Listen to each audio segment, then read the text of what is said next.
Hello friends, welcome to target RBI YouTube channel. I am Sushil Ragade, ex manager reserve bank of India. और कल के ही video में हमने आरबीआई ग्रेड बी का लेटेस्ट सैलरी स्लिप देखा था, लेकिन वो जो सैलरी आया है आप आरबीआई का, वो रिवीजन के बाद आया है। अभी सेबी में जो सैलरी रिवीजन है वो अभी तक हुआ नहीं है, इनका डिस्कशन अभी चल रहा है। लेकिन जो आरबीआई का जो फाइनल हुआ है वही पे स्ट्रक्चर जो है बेसिक वाला, मैं कह रहा हूँ, वही एप्लीकेबल होगा नाबार्ड में, सेबी में, सिडबी में, आईडीबीआई में। ठीक है, मैं आपको बता दूंगा वो सैलरी स्ट्रक्चर क्या है। और सेबी एक लौता ऐसा ऑर्गेनाइजेशन है कि जिन्होंने उनकी जो सैलरी है, जो एक्चुअली सैलरी स्लिप पे आती है, वो नोटिफिकेशन में ही बता दिया है।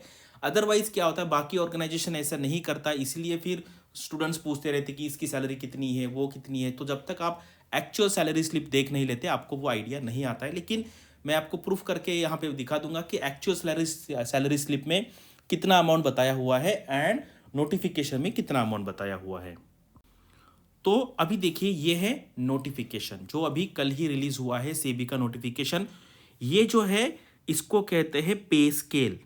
ठीक है, ये है पे स्केल। जैसे मान लीजिए पे स्केल बेसिक है 28,150 और आगे ये अगले 4 साल के लिए इतना बढ़ेगा, फिर बाद में 7 साल के लिए इतना बढ़ेगा। ऐसे करते करते ये जो होता है, ये अगर आप ग्रेड ए में ही रहते तो आपका बाद में लास्ट में इतना पे बेसिक पे रहेगा। ठीक है, इसको कहते हैं पे स्ट्रक्चर। अभी यहाँ पे देखो उन्होंने क्या कहा है, सेबी के नोटिफिकेशन में क्या है, सैलरी कितनी रहेगी, 1,15,000 per month approximately without accommodation, and ये रहेगा विथ अकोमोडेशन। अगर आपको आप अकोमोडेशन नहीं लेते हैं जो सेबी प्रोवाइड करता है, तो आपको 34,500 रुपीज़ आपके अकाउंट में आ जाते हैं।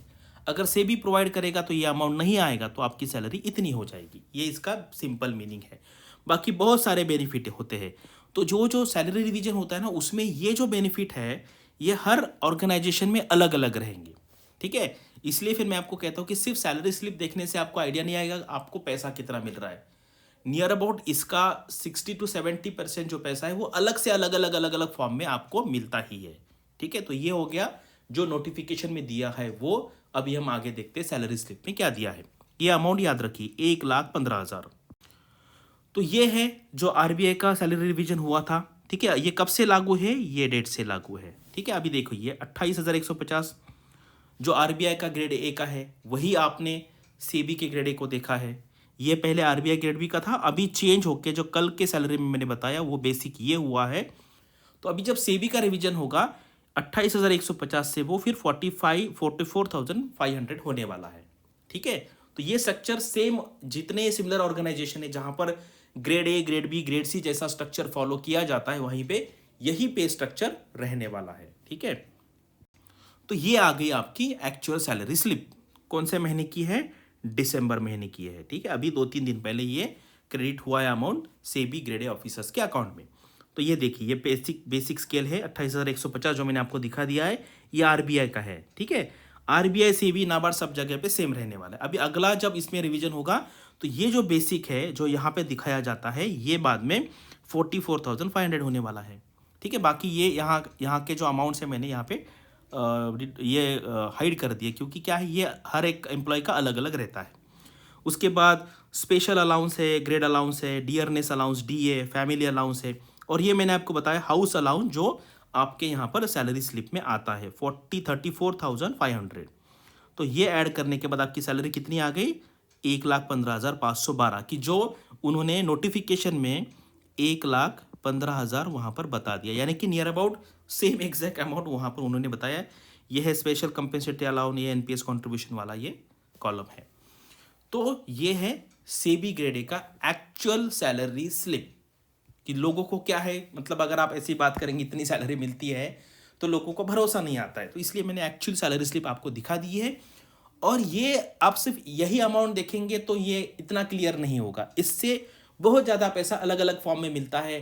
पेट्रोल अलाउंस मिलेगा, ये अलाउंस मिलेगा, वो अलाउंस मिलेगा। कुछ अलाउंसेस आपको ईयरली मिलेंगे, कुछ 2 साल में एक बार मिलेंगे, कुछ 3 साल में एक बार मिलेंगे, कुछ 5 साल में एक बार मिलेंगे। ऐसा करेंगे तो ये बहुत सैलरी है सीटीसी बेसिस पे। जैसे आरबीआई का मैंने 30 लाख पर एनम कहा था, तो ये जो है जो ग्रेड ए वाले जॉब है वहाँ पर 18 से 20 लाख पर एनम के आसपास होता है। यहाँ पर मॉनिटरी नॉन मॉनेटरी टर्म्स को आप मॉनेटरी में कन्वर्ट करेंगे तो इतना अमाउंट मिलता है, और ये बहुत अच्छा है। लोग क्या करते हैं, इस पे डिस्कशन करते हैं, सर नहीं 1,15,000 नहीं है, फिर इसमें से ये अमाउंट माइनस कर दो, ये थोड़ी हमें मिलता है। तो इस तरीके का डिस्कशन करेंगे तो आप आपका जो मेन एम है वहाँ से आप हट जाएंगे।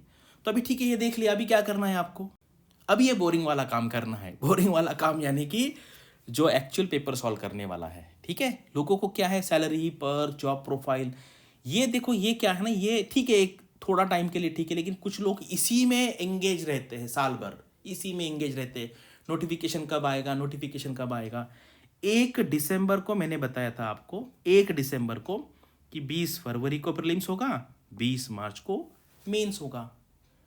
35 डेज लोगों ने वेस्ट किए। कुछ लोग हैं 10-15% जिन्होंने इस टाइम में पूरा सिलेबस खत्म करके अभी वो मुझे कह रहे हैं कि सर अभी हम रिवीजन करेंगे। तो आप देखिए, मतलब आपको किस एंगल में, किस डायरेक्शन में जाना है। तो इसके आगे मैं आपको जितनी सारी डेट बताऊंगा, 99% वो सही ही डेट मैं आपको बताता हूँ। वहाँ पर कोई गलत बोलने से मुझे कुछ फ़ायदा होने वाला नहीं है। तो अभी क्या करना है आपको, अभी आई एग्जाम बी के वेबसाइट पे जाना है, सीबी के प्रीवियस ईयर के क्वेश्चन पेपर सॉल्व करने हैं, आरबीआई के करने हैं, ठीक है। तो ये आप आगे करते रहिए, क्योंकि दोनों में इसलिए बता रहा हूँ क्योंकि लोग साइमल्टेनियसली प्रिपेयर करते हैं, लेकिन अभी सिर्फ सेबी पे फोकस कीजिए, ठीक है। सेबी पे फोकस कीजिए क्योंकि एग्ज़ाम बहुत ही पास है, अभी 20 फरवरी को एग्ज़ाम है आपका।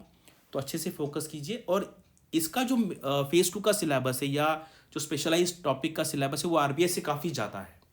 वहाँ पर क्या है, आपको फाइनेंस है, मैनेजमेंट है, कॉमर्स है, अकाउंटेंसी है, कंपनी लॉ है, इकोनॉमिक्स है। तो ये आरबीआई से काफ़ी ज़्यादा सिलेबस, तो आप इसका प्रिपरेशन करेंगे तो ऑटोमेटिकली आपका आरबीआई का प्रिपरेशन हो जाएगा।